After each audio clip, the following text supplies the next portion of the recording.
Taxes की नोयत ये है कि बॉटम लाइन के जो एक आम शहरी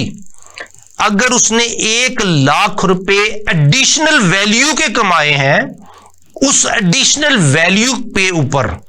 टैक्स है जो उसने कमा लिए, जिसके ऊपर कोई लायबिलिटी नहीं। और जो ज़कात है, एडिशनल वैल्यू, जो वेल्थ बढ़ गई उसकी, एक वैल्यू इन टर्म्स ऑफ जो कोई भी किसी भी बकरियां हैं, गोल्ड है, सिल्वर है, उसकी वैल्यू एक बढ़ गई इतने परसेंटेज से, वो स्पेसिफिक, तो उसके ऊपर टैक्स है। बेसिकली किसी की इक्विटी खाने पे इक्विटी को लेना is not a tax injustice है। और इसी तरीके से जब गरीब आदमी जो कि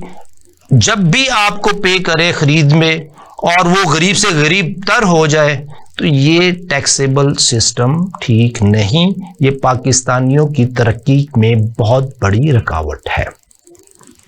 इसी को अगर हम देखें कि किस तरीके से टैरिफ इंपोज किए जाते हैं, किस तरीके से फिक्स प्राइसेस इंपोज की जाती हैं पॉलिसीज के तहत, उस पॉलिसी में अगर आ जाए तो उस पॉलिसी में इतने लकूनाज रखे जाते हैं कि जिसमें जो स्टेट ऑर्गन के एम्प्लॉइज हैं वो बेनिफिशियरी। आज स्टेट ऑर्गन का 17वें 18वें 19वें ग्रेड का अफसर क्या घर खरीद सकता है? आज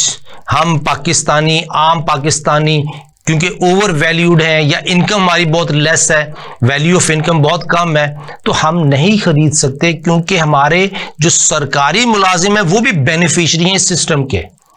सैलरी तो ले ही रहे हैं, लेकिन उसके साथ इनएफिशिएंसीज जो लिंक्ड हैं, चाहे उसको करप्शन कह दें, चाहे इनएफिशिएंट परफॉर्मेंस कह लें, चाहे एडवर्स परफॉर्मेंस कह लें, नॉन परफॉर्मेंस कह लें, पॉजिटिव साइड में उसको कुछ भी नाम दे दें, लेकिन सरकारी मुलाजिम सरकार का तो मुलाजिम है, लेकिन वो सरकार के बेनिफिट में पार्ट एंड पार्सल है और बेनिफिशियरी है इस पूरे इकोनॉमिक पॉलिसीज का, जिसमें कि जो अमीर लोग हैं उसका ख्याल करते हैं।